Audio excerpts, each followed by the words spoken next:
AI से सवाल संभाल कर पूछे, नहीं तो आपको भी गाली सुनने को मिल सकती है। जी हाँ, ये 100% सच है। दरअसल मार्केट में चैट जीपीटी, गूगल जेमिनी के बाद एक नया एआई चैटबॉट आया है जिसका नाम गोर्क है और जिसका मालिक दुनिया के सबसे अमीर आदमी और इस वक्त अमेरिका के घोष प्रेसिडेंट इलॉन मस्क है।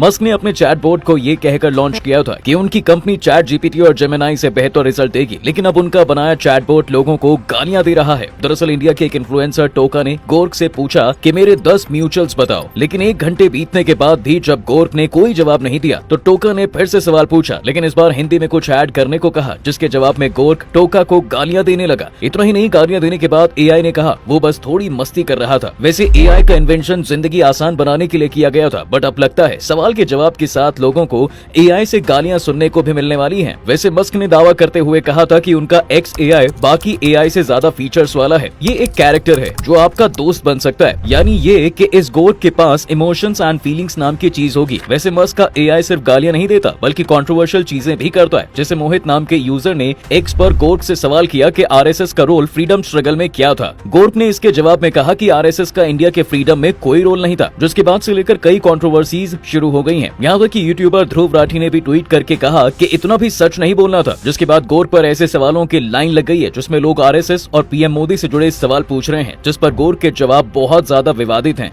जिसके चलते इंडिया में ही लोग गोर्क को लेकर 2 हिस्सों में बट गए हैं। कुछ इसके सपोर्ट में है तो कुछ इसके अगेंस्ट में है। यहाँ तक कि कई लोग तो इस पर बैन लगाने की भी बात कर रहे हैं। अब इस पर बैन होगा या नहीं, ये तो आने वाले टाइम में ही पता चलेगा। बाकी अभी तो मामला गर्म हो चुका है, जिस पर ठीक ठाक पॉलिटिक्स भी चल रही है।